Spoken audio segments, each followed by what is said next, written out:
¿Saben ustedes lo que es el SIBO? Yo no. Pedro, ¿qué es el SIBO? Podemos arrojar algo de luz, sí. Bueno, son las siglas en inglés de sobrecrecimiento bacteriano a nivel de intestino delgado.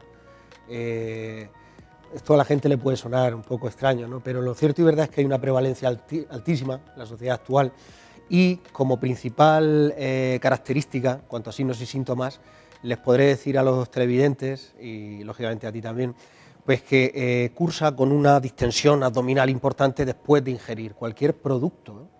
Esa flautulencia, esos gases, esas molestias, ¿no?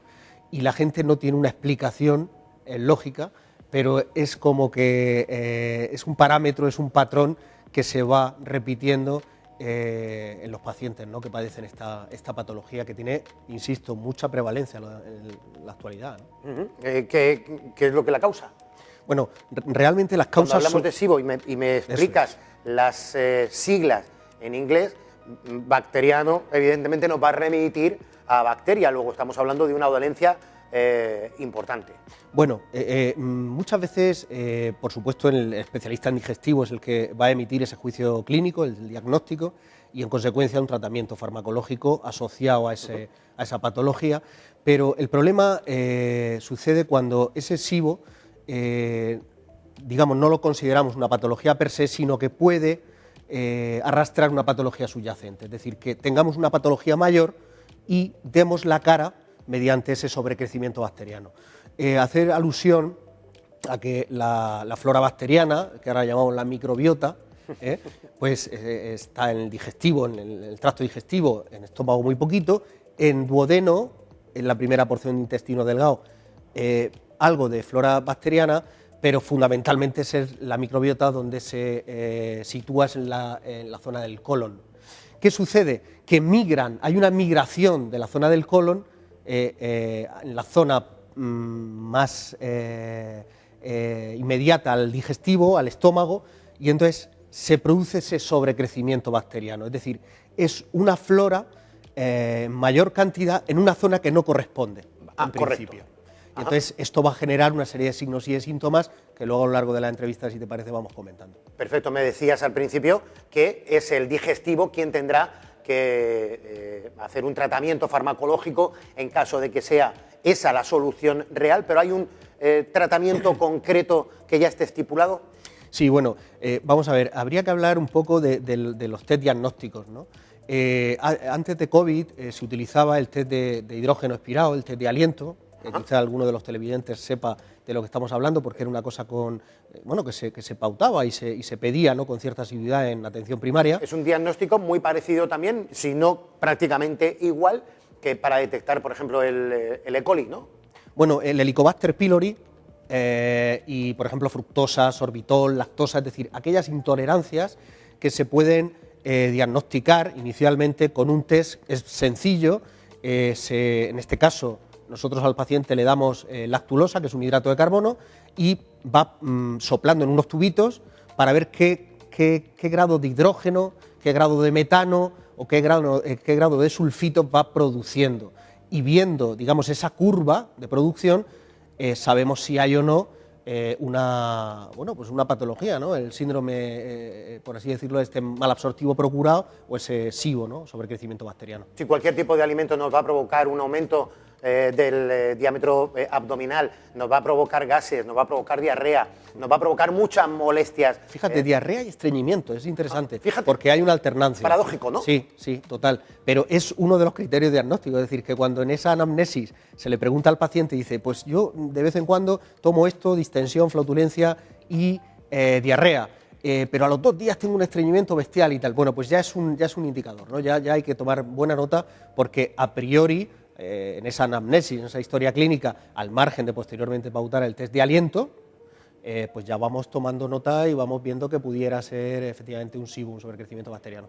¿Hay algún tipo de dieta que se pueda seguir para evitar o por lo menos minimizar los efectos del SIBO? Eso es. La etiología, el origen del SIBO, si te parece luego lo podemos comentar, bueno, es multifactorial, ¿no? Es decir, vemos que cosas que eran impensables, pues ahora mismo ya se tienen muy presentes a efectos de considerar esa etiología, ese origen de la patología, ¿verdad?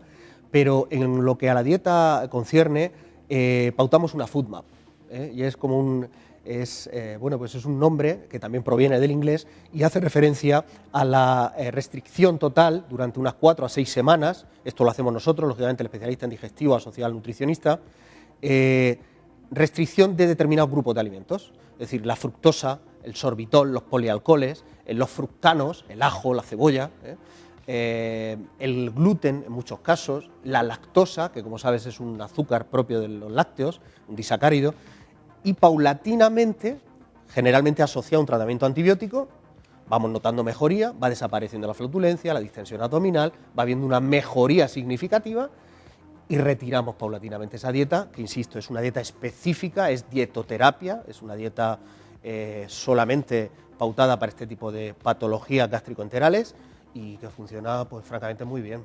Si el tratamiento farmacológico es a través de antibióticos, ¿estamos hablando de una infección? Bueno, es un sobrecrecimiento, como la palabra indica. Quiere decir que ya no tenemos una dinámica enteral normalizada en cuanto a la microbiota del individuo.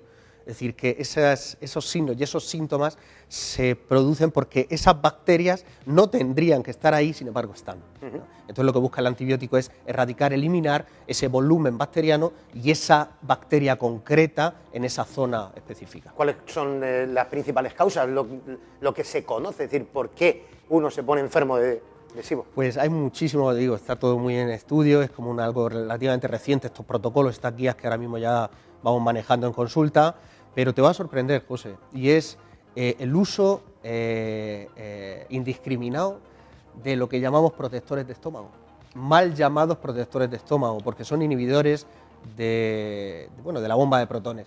Es decir, que parece que ese acrónimo, ¿no? ese calificativo de protector, nos da a entender que es una maravilla, ¿no? Claro. Bueno, pero tiene que tener una pauta médica y un seguimiento. Bueno, pues se ha demostrado que el uso continuado y en dosis relativamente significativas de los individuos, del ciudadano a pie, pues da como consecuencia en un porcentaje ciertamente importante la aparición de este tipo de patologías enterales. El uso de benzodiazepinas, es decir, de opioides, ¿no? Pues el Orfidal, el Exatin, todas estas gamas de fármacos, sí, se ha demostrado ahora mismo que hay una prevalencia tremenda en la población que usa ese tipo de productos, en este caso de fármacos, con la aparición directa del sobrecrecimiento bacteriano.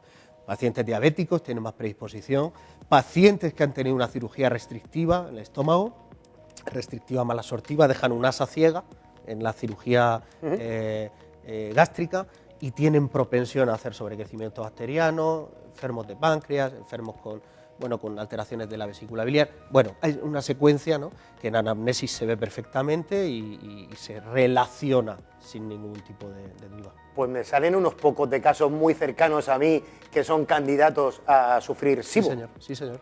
En un momento determinado hasta yo, sí, por el uso de esos protectores de estómago. ¿Tiene cura? Bueno, por supuesto. Quiero decir, siempre hay que pensar en una patología mayor subyacente. Cuando aparece un SIBO, somos diagnosticados de SIBO. No vamos a entrar en eso porque también es un poco marear al público, ¿no? En cualquier caso, el SIBO tiene tratamiento, pero también tiene recidiva. Es decir, que un paciente que ha padecido ese sobrecrecimiento bacteriano en un momento determinado, José Francisco, puede tener recaída sobre esa misma patología. ¿Por qué? Porque depende de los hábitos. Es decir, la persona que toma omeprazol a troche y moche, si me permiten la expresión, pues va a tener una predisposición a volver a padecer a nivel enteral esta patología. Una persona que no lleva... Sucede, Pedro, que sí, el facultativo le prescribe o diagnostica el SIBO precisamente por el consumo indiscriminado de protectores de estómago y le corta un poco las alas en ese sentido a través del consejo, se supone que debe de... Claro, pero por eso hay que ser muy contundente en la población y decirles, bueno, es que estas pueden ser las causas de prevalencia de la patología y los hábitos nutricionales mediterráneos son la prevención. Es decir, un control del peso, buen consumo de frutas, verduras, hortalizas, lácteos, quesos, bueno, todo tipo de derivados lácteos, ¿no?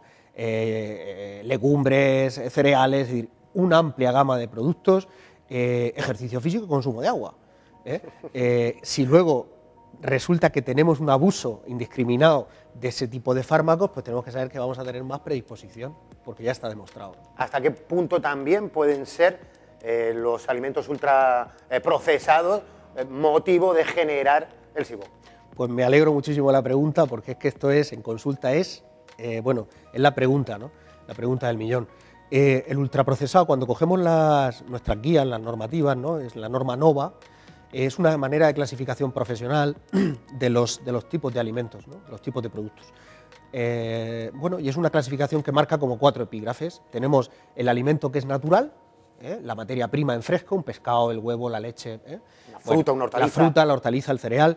Luego tenemos un segundo paso, un segundo epígrafe, que serían los ingredientes culinarios, que es el azúcar, tal. Es decir, que guardan relación directa con esas materias primas iniciales, ese punto 1 del NOVA. Luego teníamos un punto 3, que es el producto procesado. A mí el ejemplo que me encanta es las latas de conserva, es decir, que es un producto extraordinariamente bondadoso y bueno, perdón, pero que resulta que ya tiene un procesado mínimamente, es decir, ya lo hemos embotado, le hemos dado un tratamiento térmico, le hemos conservado en un aceite de oliva, de girasol o al natural, es decir, ya lleva un proceso y no tiene por qué ser malo.